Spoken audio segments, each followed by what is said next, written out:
আসসালামু আলাইকুম, Islamic channel by Shakib থেকে আপনাকে স্বাগতম। আমি মোহাম্মদ ওমর আলী। আপনার নাম কি? মোহাম্মদ সুরুজ আলী। মোহাম্মদ সুরুজ আলী। আপনি কি করেন? আমি কাঠমিস্ত্রির কাজ করি। কাঠমিস্ত্রির কাজ করেন। আমরা এই চ্যানেল থেকে আপনাকে একটা প্রশ্ন করব, যদি প্রশ্ন উত্তর দিতে পারেন তাহলে একটা ছোট একটা উপহার আছে। আপনি অংশগ্রহণ করবেন কিনা? জি, করতে পারি। করতে পারেন।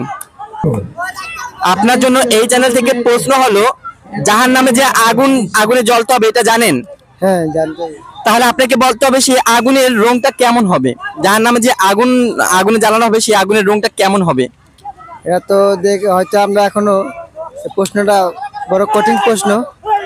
একটু চিন্তা করেন, একটু একটা কমন রং যেটা আর কি ভয় সৃষ্টি করে। এটা তো লালই হবে বেশিরভাগ, আগুন তো লালে হয়ে থাকে, লালের লঙ্কা হবে। কারণ এটা তো একটা মনোভাব তো না, কারণ জাহান্নামের আগুন। এখন আমরা দেখি সাধারণ রঙের আগুন লাল হয়, কিন্তু ওইটা একটা ভিন্ন কালার হবে জাহান্নামের আগুনের রং। একটু একটু লাল ও হলুদ হবে, এর জন্য ওই আগুনটা ভয়ঙ্কর হবে। না, অন্তত দুঃখিত, জাহান্নামের আগুন কালো হবে। দুঃখিত, আপনাকে অংশগ্রহণ করার জন্য ধন্যবাদ।